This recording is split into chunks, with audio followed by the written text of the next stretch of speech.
Nah, Quran itu bicara sosial itu lengkap. Dan itu yang nunggui kita. Kita punya tetangga yang kurang baik, ya seneng. Punya tetangga baik, ya seneng. Kata Imam Syafi'i, saya berkali-kali cerita. Kok seneng semua Imam Syafi'i? Ya bagus lah. Kalau yang seneng saya enak lah. Dijak jagongan, dijak ngopi enak. Yang enggak seneng saya, gak ngarah utang. Uang itu nak, kamu punya tetangga gak seneng kamu. Aman kan? Aman. Gak akan pinjem uang kan, pinjem mobil. Wong gak seneng kok.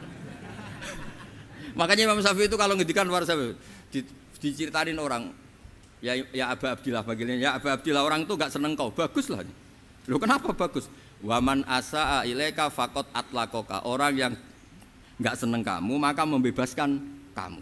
Enggak akan pinjam uang, pinjam mobil, enggak akan ganggu waktu kamu, kan enggak seneng. Justru yang seneng-senengi masalah pinjam terus. Imam Syafi'i itu orang yang anggap dunia itu selesai.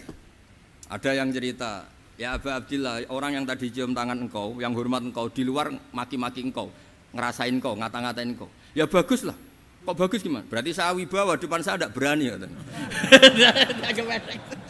Berarti saya wibawa, di depan saya tidak berani. Berarti itu makomnya sudah kulillah sumadarhum fi khawdihim yal'abun. Sudah dunia itu selesai, sudah agak penting semua.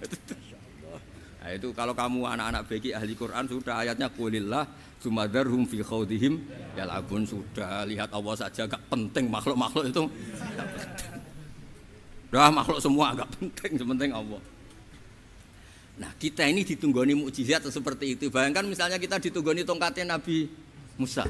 Saya ngajar di sini terus ini tongkat. Terus nanti yang tanya, Gus itu kayu apa Gus? Nanti yang kolektor tanya itu harganya berapa Gus? Ruwet apa?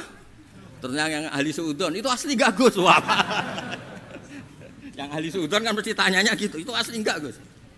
Sesuatu ilmiah, sesuatu agama atau apa saja yang logis itu akan abadi ila yaumil.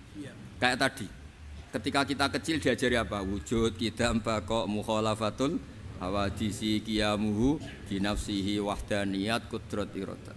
Itu ila yaumil qiyamah. Karena kita pasti punya logika tadi. Masa alam raya yang maujud didahului ketiadaan. Kemudian ketiadaan ini kita rumuskan, ketiadaan inilah yang bikin alam raya. Di mana-mana nihilisme, ketiadaan ya layu asfiru say'an, namanya tiada ya tidak punya akibat apapun. Yang punya akibat apapun ya sesuatu yang wujud.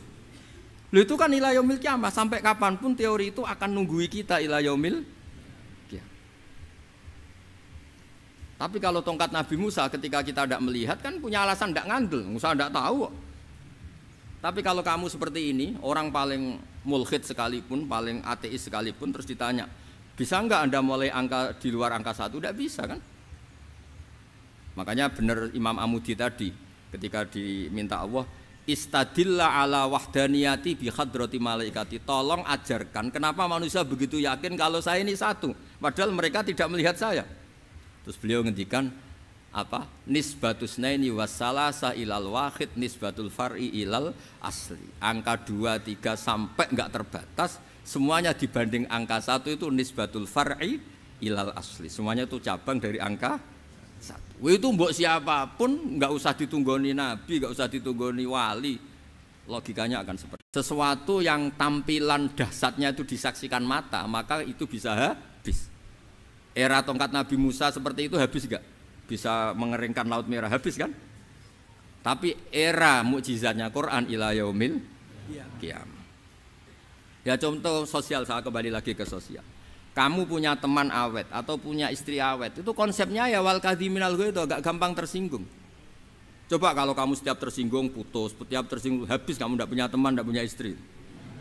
Sampai kita awet seperti ini, kalau kecewa ya wal kadhiminal ghaidh, ngempet. Termasuk saya ini, biasanya ngaji khusus terus baca gini ya kecewa. Tapi barokahnya diwarai Quran, wal kadhiminal ghaidh, ngempet Gus, ngempet.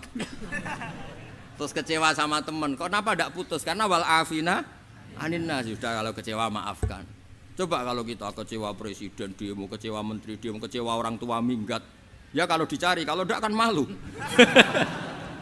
Saya itu punya teman tak tanya, kecewa Gus sama bapak itu, kenapa tidak minggat? Malu. Kenapa malu? Takut gak dicari. Itu orang tuh paling malu itu kalau keluar dari rumah nggak di. Saya punya teman lagi, saya ini takut mati Gus. Kenapa? Takut istri saya ada nangis Gus. Itu kematian terburuk itu kalau sudah mati, tahu istrinya ada nangis. Oh, itu malu betul itu.